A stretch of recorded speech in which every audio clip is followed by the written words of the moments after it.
Assalamualaikum warahmatullahi wabarakatuh. Semoga saudaraku semua selalu dalam lindungan Allah yang Maha Suci dan Maha Tinggi, serta selalu dimudahkan segala urusannya dan dilancarkan rezekinya. Amin amin ya robbal alamin. Pada zaman dahulu orang berpikir dengan cara yang amat sederhana. Dan karena kesederhanaan berpikir ini, seorang pencuri yang telah berhasil menggondol 100 keping lebih uang emas milik seorang saudagar kaya tidak sudi menyerah.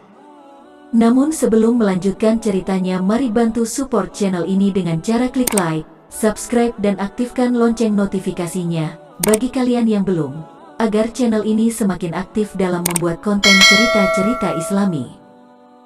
Hakim telah berusaha keras dengan berbagai cara tetapi tidak berhasil menemukan pencurinya. Karena merasa putus asa, pemilik harta itu mengumumkan kepada siapa saja yang telah mencuri harta miliknya. Ia merelakan separuh dari jumlah uang emas itu menjadi milik sang pencuri, bila sang pencuri bersedia mengembalikannya. Tetapi pencuri itu malah tidak berani menampakkan dirinya. Kini kasus itu semakin ruwet tanpa penyelesaian yang jelas. Maksud baik saudagar kaya itu tidak mendapat tanggapan yang sepantasnya dari sang pencuri, maka tidak bisa disalahkan bila saudagar itu mengadakan sayembara. Bagi siapa saja yang berhasil menemukan pencuri uang emasnya, ia berhak sepenuhnya memiliki harta yang dicuri. Namun tidak sedikit orang yang mencoba tetapi semuanya tak ada yang berhasil. Sehingga pencuri itu merasa sangat aman tentram karena ia yakin jati dirinya tak akan terjangkau oleh siapapun. Yang lebih menjengkelkan lagi, ia juga berpura-pura mengikuti sayembara itu. Mungkin tidak berlebihan bila dikatakan bahwa menghadapi orang seperti ini bagaikan menghadapi jin. Mereka tahu kita, sedangkan kita tidak mengetahuinya. Seorang penduduk berkata kepada hakim setempat, "Mengapa Tuan Hakim tidak minta bantuan Abu Nawas saja? Bukankah Abu Nawas sedang tidak ada di tempat?" Kata hakim itu balik bertanya, "Kemana dia?" tanya orang itu. "Ke Damaskus," jawab hakim. "Untuk keperluan apa?" Orang itu ingin tahu. "Memenuhi undangan pangeran negeri itu," kata hakim. "Kapan ia akan pulang?" tanya orang itu lagi. "Mungkin 2 hari lagi," jawab hakim. Kini harapan tertumpu sepenuhnya kepada Abu Nawas. Pencuri yang selama ini merasa aman sekarang menjadi resah dan tertekan. Ia berniat akan meninggalkan kampung halaman dengan membawa serta uang emas yang berhasil dicurinya. Tetapi ia membatalkan niat karena dengan menyingkir keluar daerah berarti sama halnya dengan membuka topeng dirinya sendiri, dan semua orang pasti akan mencurigainya. Kemudian ia bertekad akan tetap tinggal apapun yang akan terjadi. Abu Nawas telah kembali ke Baghdad karena tugasnya telah selesai. Abu Nawas menerima tawaran mengikuti sayembara menemukan pencuri uang emas. Hati pencuri uang emas itu tambah berdebar tak karuan mendengar Abu Nawas menyiapkan siasat. Keesokan harinya semua penduduk dusun diharuskan berkumpul di depan gedung pengadilan.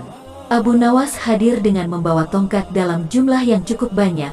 Tongkat-tongkat ini memiliki ukuran yang sama panjangnya. Tanpa banyak kata, Abu Nawas langsung membagi-bagikan tongkat yang dibawanya dari rumah. Setelah masing-masing orang mendapat 1 tongkat, kemudian Abu Nawas berpidato. "Tongkat-tongkat itu telah aku mantrai, besok pagi kalian harus menyerahkan kembali tongkat yang telah aku bagikan. Jangan khawatir, tongkat yang dipegang oleh pencuri selama ini menyembunyikan diri akan bertambah panjang 1 jari telunjuk. Sekarang pulanglah kalian semua." Orang-orang yang merasa tidak mencuri tentu saja tidak mempunyai pikiran apa-apa. Tetapi sebaliknya, si pencuri uang emas itu merasa sangat ketakutan. Ia tidak bisa memejamkan mata walaupun malam semakin larut. Ia terus berpikir keras. Kemudian ia memutuskan untuk memotong tongkatnya sepanjang 1 jari telunjuk. Dengan begitu tongkatnya akan tetap kelihatan seperti ukuran semula. Di pagi hari orang-orang mulai berkumpul di depan gedung pengadilan. Sekarang pencuri itu merasa tenang, karena ia yakin tongkatnya tidak akan bisa diketahui karena ia telah memotongnya sepanjang 1 jari telunjuk. Bukankah tongkat si pencuri akan bertambah panjang 1 jari telunjuk? Ia memuji kecerdikan dirinya sendiri karena ia ternyata akan bisa mengelabui Abu Nawas, gumamnya dalam hati. Antrian panjang mulai terbentuk. Abu Nawas memeriksa tongkat-tongkat yang dibagikan kemarin. Pada giliran si pencuri, Abu Nawas langsung mengetahui siapa pencurinya, karena tongkat yang dibawanya bertambah pendek 1 jari telunjuk. Abu Nawas tahu pencuri itu pasti melakukan pemotongan pada tongkatnya, karena ia takut tongkatnya bertambah panjang 1 jari telunjuk.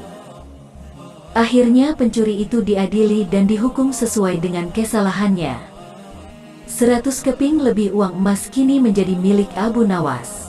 Tetapi Abu Nawas memang bijaksana, sebagian dari hadiah itu diserahkan kembali kepada keluarga si pencuri. Sebagian lagi untuk fakir miskin dan sisanya untuk keluarga Abu Nawas sendiri. Wallahu a'lam bishawab. Sekian dulu kisah yang saya sampaikan, semoga bermanfaat. Saya minta maaf kalau ada kata-kata yang salah. Terima kasih yang sudah subscribe channel ini. Wassalamualaikum warahmatullahi wabarakatuh.